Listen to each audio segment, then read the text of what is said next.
CSK का देख लेते हैं कि सीएसके जो 5 टाइम जीती हुई टीम है, सीएसके का क्या लग रहा है। सीएसके ने जो प्लेयर खरीदे हैं, Akeal Hosein, Prashant Veer, Kartik, Matthew Short, Aman Khan, Sarfaraz, Matt Henry, Rahul Chahar, Jack Foakes, मतलब प्लेयर्स अच्छे भी है। आप बोलोगे कि बिल्कुल ही डिफरेंट अप्रोच के साथ चले गए, डिजास्टर, बहुत लोगों ने बोला डिजास्टर कर दिया 43 करोड़ के पर्स के साथ। आपने कोई बड़ा प्लेयर नहीं लिया, आपने यंगस्टर्स के ऊपर ज़्यादा पैसा खर्च कर दिया, 14.2 करोड़ 14.2 करोड़। रविंद्र जडेजा की जगह आप अकील हुसैन ला रहे हैं। एक मैथ्यू शॉट आप बोलेंगे बड़ा अच्छा बाय है। राहुल चहर बोलेंगे बड़ा, राहुल चहर के लिए आप 5.2 करोड़ तक चले गए, जबकि आप इजीली, आपके पास पैसा था, आप जा सकते थे रवि बिश्नोई के लिए, जो कि आरआर में 7 करोड़ में गए। तो मतलब बहुत सारे सवाल इनके ऊपर उठे हैं। जब तक परफॉर्मेंस नहीं आती है तब तक इनके ऊपर सवाल रहेंगे, और इसीलिए कोई इनको इतना ज्यादा तवज्जो दे नहीं रहा है इस टीम को, सीएसके के स्क्वाड को, क्योंकि भैया भरोसा ही नहीं है, भरोसा ही नहीं है। अब आ जाते हैं इनके प्लेयर्स के रीसेंट फॉर्म पर। अच्छा, उससे पहले प्रोबेबल 11 भी अगर आप देखेंगे तो बैटिंग आप बोलोगे कि भाई फिर भी ठीक है, बॉलिंग में तो बिल्कुल ही भरोसा नहीं है। अगर आप बैटिंग देखें तो आयुष मात्रे, संजू, गायकवाड़, ट्रेविस, शिवम दुबे, प्रशांत वीर, फिर कार्तिक या उर्विल, एमएस धोनी, नूर अहमद, मैट हेनरी, एलिस और खलील अहमद।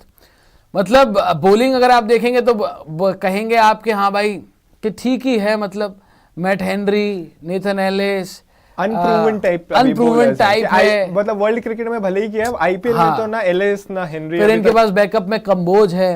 अब अगर आपकी टीम में 2-2, 3-3 यंगस्टर्स हैं, आयुष मात्रे 4 ठीक है, फिर प्रशांत वीर आ गया 4, और कौन है, ब्रेविस को भी, चलो ब्रेविस में फिर भी बोलता हूँ आईपीएल लेवल पर किया हुआ है, आईपीएल भी ठीक है, मारा हुआ है, वो मार देगा, एक लेवल की परफॉर्मेंस दे देगा। लेकिन अगर आप सीएसके की बात करें, आयुष मात्रे ठीक है, पिछले सीजन में 1-2 इनिंग्स आई हैं, बट अभी का फॉर्म हम सबको पता है आज क्या हुआ है। प्रशांत वीर, कार्तिक, लेट्स सी अगर खेलते हैं तो क्या करेंगे। फिर मैट हेनरी, हमें नहीं पता है क्या करेंगे, मतलब इनके ऊपर डाउट ही डाउट। आईपीएल में तो अभी तक डाउट ही डाउट, किसी ने कोई प्रूव नहीं किया। बस आप कह सकते हैं कि हाँ भैया बैटिंग है, बैटिंग पिछले सीजन से ये टीम बैटिंग में बेटर हुई है, बैटिंग में। बॉलिंग में मैं बोलूंगा कि नहीं हुई है, और बैटिंग में भी अगर आप मुझसे पूछे ना फिर भी सवाल है। क्यों? देखो संजू आ गए तो आप अच्छा ही बोलोगे, संजू अच्छा ही करेंगे आईपीएल में, एक लेवल की परफॉर्मेंस देंगे। लेकिन आपकी टीम से रविंद्र जडेजा और सैम करन जैसे प्लेयर गए हैं, और उनकी जगह आपने क्या लिया है, प्रशांत वीर और कार्तिक, जो कि दोनों अनटेस्टेड हैं, अनकैप्ड हैं, हाँ, और 14 करोड़ का बैगेज लेकर आएंगे। हाँ भाई, तो आपको बहुत कुछ देख के चलना पड़ेगा, क्योंकि आपने ऑलरेडी फिनिशर्स को ऑलमोस्ट हटा दिया अपनी टीम से जी, और आप पूरी तरह से रिलाई कर रहे हो जडेजा जैसा मैच विनर, जडेजा जैसा लेजेंड आदमी, जो आखिरी ट्रॉफी आप जिनकी बदौलत जीते थे, तो उनको आपने रिमूव कर दिया है। तो यहाँ पे बहुत सारी चीजें देखने वाली हैं। आपने ऊपर से इन यंगस्टर्स के ऊपर इतना बड़ा दांव खेला है, उनके ऊपर ऑलरेडी इतना बैगेज होगा, इतने पैसे लगे उनके ऊपर, कि अगर उस प्राइस टैग के साथ आके परफॉर्म करना खुद में एक बहुत बड़ी अचीवमेंट होती है। तो सीएसके के लिए सवाल तो बहुत हैं, स्पेशली उनके यंगस्टर्स के ऊपर। जो एक्सपीरियंस प्लेयर्स हैं उनके ऊपर कोई सवाल नहीं है, एक्सपीरियंस प्लेयर्स के ऊपर बस ये रिस्पॉन्सिबिलिटी है, उनके ऊपर ये रिस्पॉन्सिबिलिटी है कि यंगस्टर्स को कैसे लेके चलते हैं, यंगस्टर्स को कैसे ग्रूम करते हैं। क्योंकि अगर यहाँ से 1-2 सीजन खराब भी जाता है, ये जो नए लड़के हैं, तो इनको आप बैक करने की कोशिश करोगे। आप चाहोगे कि भाई मतलब ठीक है, एक आध सीजन किसी का भी खराब आ जाता है, एमएस धोनी, विराट कोहली, रोहित शर्मा, सबने खराब सीजन्स देखे, लेकिन आपको जरूरत है कि अगर आपने किसी क्लैरिटी के साथ इस ऑक्शन में पार्टिसिपेट किया है, तो आप उसको बैक करें और यहां से इनके जो प्लेयर्स हैं वो रन बनाना शुरू करें। अच्छा, अब आ जाएं जरा इनके प्लेयर्स के क्या हाल चाल है भाई। सीएसके के प्लेयर्स देख लेते दोस्तों, आयुष मात्रे को देख लें। देखो सीएसके के लिए मैं एक ही चीज बोलना चाहूंगा कि अभी इतना उड़े ना, मतलब जो मैं रिसेंट देख रहा हूँ ना मिनी ऑक्शन के बाद, सीएसके के फैंस मतलब इतने हवा में हैं, पता नहीं यंगस्टर्स ले लिए हैं तो ऐसा समझ रहे हैं कि भाई ट्रॉफी जीत ही रहे। Relax, wait, have patience. आपके स्टार बॉय मात्रे जी को देख लें, 2-7, 14, 38, 4, और ये स्कोर और 2 रन आज का है, और ये स्कोर है एशिया कप में यहाँ पे आपने एक दो ऐसी टीमों को भी खेला है जहां पर ये कप्तान है। मैं कह रहा हूँ 1-2 टीम जो भी हो जहां पर आयुष मात्रे अंडर 19 टीम के कैप्टन हैं, और आप आयुष मात्रे को लेकर चौड़े हो रहे हैं। अगर कायदे की बात बोले सीएसके वाले, आयुष मात्रे जी हमारे पास, मात्रे को लेकर चौड़े हो रहे हैं, तो अभी देखते हैं भाई क्या करते हैं आयुष मात्रे। अंडर 19 एशिया कप जो हम हारे हैं उसके सबसे बड़े कल्प्रिट तो यही है। बिल्कुल, उसमें एज कोई शक कैप्टन नहीं। कोई सी भी मैच में धेले भर की परफॉर्मेंस नहीं, इंक्लूडिंग फाइनल। जैसे भाई फाइनल में कर देते हम जीत, कोई सवाल नहीं उठा। जैसे सूर्य कुमार यादव ने बोला था ना कि 14 प्लेयर्स बाकी के उनको पुश हाँ। कर रहे हैं, यहाँ पे सेम हालत थी एशिया कप में इनकी, जहाँ पे सबने पुश करके इनको फाइनल तक तो पहुंचा दिया, लेकिन फाइनल्स में खुद ने भी कुछ नहीं करा और पूरी टीम से भी कुछ नहीं हुआ। अच्छा, अब जरा आगे आ जाइए, अब आयुष मात्रे से आगे बढ़ते हैं। संजू के हाल देखेंगे आप दोस्तों, तो संजू का बढ़िया हाल है। 37 रन उन्होंने बनाए हैं अपना, संजू जी ने ये लास्ट कल परसों T20 मैच में बड़े अच्छे स्ट्राइक रेट से, फिर 73 नॉट आउट स्मैट में 46, 143। मतलब संजू जो है अभी तक इनके लिए अच्छे गए हैं। हाँ, तो संजू का इंक्लूजन बढ़िया रहा है। अब लेट्स सी, देखते हैं संजू जी भी क्या करते हैं अपना। और इनके ऊपर भी ना बहुत कुछ डिपेंड करेगा क्योंकि जडेजा को रिप्लेस कर रहा है, और ऊपर से वर्ल्ड कप में इनकी परफॉर्मेंस पे भी बहुत कुछ डिपेंड करेगा। अगर संजू सैमसन वर्ल्ड कप में, अब तो हमारे मेन ओपनर है ये, तो अब तो यही है। हाँ जी, तो अगर वहां पे रन्स बनाकर आते हैं तो भाई उसमें कोई सवाल नहीं रहेगा, है ना। बहुत अच्छा फिर सीएसके के लिए तो विन विन सिचुएशन। अब देखो सीएसके की ना पूरी उम्मीद इन दो ही नाम पे टिकी हुई है। हाँ। मैं आपको सच बता रहा हूँ, नीचे से कौन क्या करेगा क्या नहीं करेगा, अगर इन दोनों ने परफॉर्मेंस दे दी तो सीएसके आपको अच्छी टीम नजर आएगी। अगर यहां पर परफॉर्मेंस नहीं आई संजू और गायकवाड़ के बल्ले से, then another disaster loading for Chennai super kings. Gaikwad की अगर आप फॉर्म देखेंगे तो 105, 25, 68, 117, मतलब ये आदमी की पिछली 6 इनिंग है, 6 इनिंग में से 3 इनिंग में 2 में 100 है, 1 में 50 नॉट आउट है, 68 नॉट आउट है।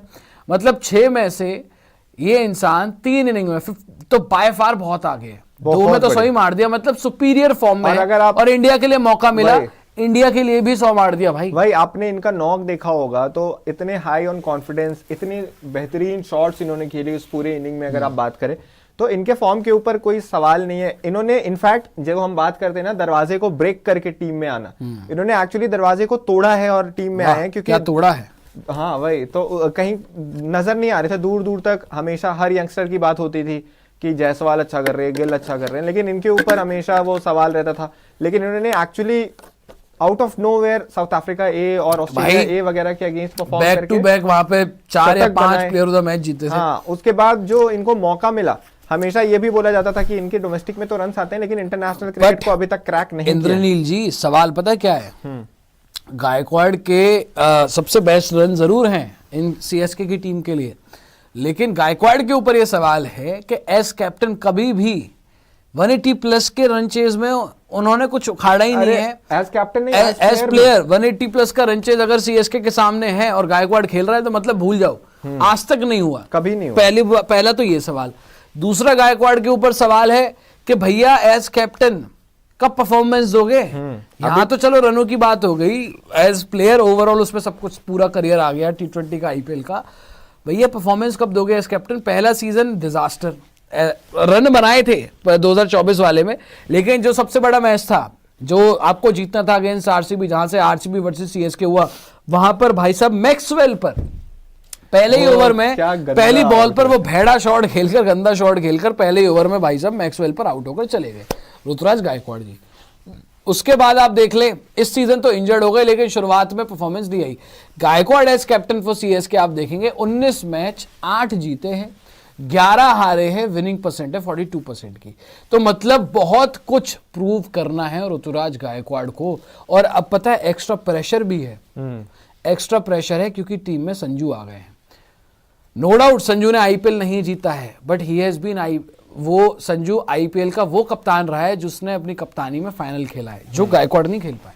बिल्कुल, गायकवाड़ सीएसके जैसी टीम के साथ विद महेंद्र सिंह धोनी 5 टाइम का एक्सपीरियंस लेकर वो आज तक अपनी कप्तानी में फाइनल नहीं खेल पाया, लेकिन संजू आरआर जैसी टीम के साथ अपनी कैप्टनसी में फाइनल खेले और जब तक वो कप्तान रहे राजस्थान रॉयल्स प्लेऑफ में जाती रही है। हाँ, वो बेटर टीम बन गई, और डेंजरस टीम बन गई। सीजन में भी प्लेऑफ 24 वाला सीजन देख ले, 23 देख ले, 22 देख लें आप, तो आरआर ने अच्छा ही किया था उसकी कैप्टनसी में। प्लस संजू को लाने का एक रीजन ये भी बताया जाता है जो धोनी को रिप्लेस कर सके as a keeper batter, and plus आगे चल के जरूरत पड़े तो सीएसके की कप्तानी डेफिनेटली। अगर अगले सीजन तो अगर ये फ्लॉप हो गए तो भैया फिर 2027 में आप देखेंगे कि शायद संजू कप्तानी कर रहे हो सीएसके। डेफिनेटली मुझे ना ऋतुराज के ऊपर उनके बैटिंग से ज्यादा ना उनकी कप्तानी पे सवाल है कि क्या वो सीएसके की जैसी बड़ी टीम जिसकी इतनी सारी लेगेसी है, जिन्होंने इतनी बार आईपीएल जीत रखा है, क्या उसको वो कैरी फॉरवर्ड कर पाएंगे। उनका जो मेन टेस्ट होने वाला है इस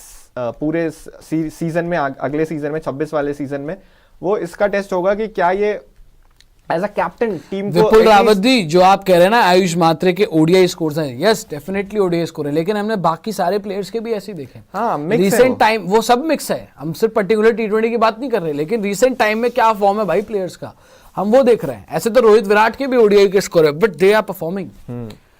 आपके लिए भी ये आयुष मात्रे की जहां आप बात कर रहे हैं, और यार आयुष मात्रे एनी विच वे अगर टी20 के स्मेट के हाईएस्ट रन स्कोरर्स में से एक हैं या हाईएस्ट स्ट्राइक रेट है उनकी, भाई वो 18-19 साल का लड़का है भाई। अगर सीएसके की उम्मीदें उस 18-19 साल के लड़के पर टिकी हुई हैं कि वो उन्हें जिताएगा, भूल जाओ भाई। फिर वो जिता सकता है, 1-2 मैच जिता सकता है, आपको लेके चल सकता है। पिछले सीजन में भी जब आपने मात्रे को खिलाना शुरू किया था, ओरवेल को खिलाना शुरू किया था, आप थोड़े से ट्रैक पर थे, आप थोड़े से अच्छा करने लगे थे, बट टूर्नामेंट क्या आप आयुष मात्रे के बेसिस पे जीतेंगे, उसके दम पर जीतेंगे? मुश्किल है भाई। इस इंसान को करना पड़ेगा बतौर कप्तान और बतौर प्लेयर, और संजू को करना पड़ेगा।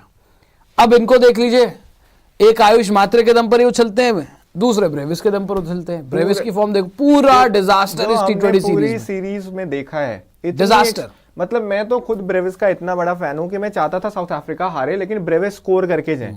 इतना सारा पोटेंशियल है, इतनी क्वालिटी है, लेकिन एक भी नॉक ऐसा नहीं आया। एक आप वनडे मैच को हटा दे जहां पे इन्होंने 50-56 ऐसे कुछ बनाया था, उसको अगर हटा दिया जाए तो एक भी ऐसा नॉक नहीं आया जो हमें लगे कि हाँ डेवॉल्ड ब्रेविस उस लेवल तक पहुंच चुके हैं जहां से ये रिस्पॉन्सिबल और एक बिग टाइम मैच विनर हो जाए। क्योंकि इनके पास अपॉर्चुनिटी थी। अगर आप लास्ट टी20 भी याद करें तो वहां पे 114 रन चाहिए थे, उसके बाद डीकॉक आउट हो गए थे। इनके पास रिस्पॉन्सिबिलिटी थी, इनके ऊपर वो भार था कि यहाँ पे वो मैच फिनिश करके जा सकते थे, लेकिन जैसे ही डीकॉक आउट हुए नेक्स्ट ओवर में ये भी आउट होके चले गए। तो अभी तक तो ब्रेविस ने जो भी देखा है हमने उनके शॉर्ट करियर में, आईपीएल बहुत अच्छा गया था पिछला सीजन, उसमें कोई सवाल नहीं है। उन्होंने जो आके इम्पैक्टफुल नॉक्स खेली थी सीएसके के लिए आखिरी के टाइम पे, जो सीजन एंड की तरफ, वो बहुत अच्छा था। लेकिन अगेन आप ब्रेविस के ऊपर डिपेंडेंट नहीं हो सकते और ये उम्मीद नहीं कर सकते। पता लग गया भाई इस सीरीज में कि आपको ये सीजन जिता दे या आपके लिए बड़े मैचेस में। अब आईपीएल में कर सकते हैं, मार सकते हैं, 2-4 मैचेस में एक्साइटिंग प्लेयर है, बट अगर आप ये सोच रहे हैं कि ब्रेविस आपको टूर्नामेंट जिता देगा, वेट, बहुत टाइम है अभी, वेट भाई। मतलब इस सीरीज में ये बात प्रूव हो चुकी है कि वो आते हैं, 1-2 शॉट अपना खेलते हैं, कंसिस्टेंसी नहीं है भाई, और ना ही रेस्पॉन्सिबिलिटी लेते हैं। हर इनिंग में छक्के चौके मारे हैं उसने, हाँ, बैक टू बैक भी मारे हैं, और बहुत, लेकिन फिर और आराम से आउट होके चले जाता है, आराम से फालतू शॉट खेल के, रैश शॉट खेल के, तो बार देखा है। तो ब्रेविस को तो आप भूल जाए, आगे आ जाइए। ब्रेविस के बाद देख लेते दुबे जी को। दुबे जी के स्टैट अच्छे, वो इंडिया के लिए भी अच्छा कर रहा है। ये भी किसी और के स्टैट्स आपने डाले, ये किसी और के स्टैट है। इन्होंने 73 कहाँ बनाया यार, ये कौन से किसके स्टैट है भाई? 1 मिनट में बताता हूं। ये दुबे जी के अगर नहीं है तो नूर का देख लीजिए भैया। नूर के ये टी20 के हैं या टी10 मिक्स है? ये टी20 ये टी20 के स्टैट है जी, नूर के आईएल टी20 के।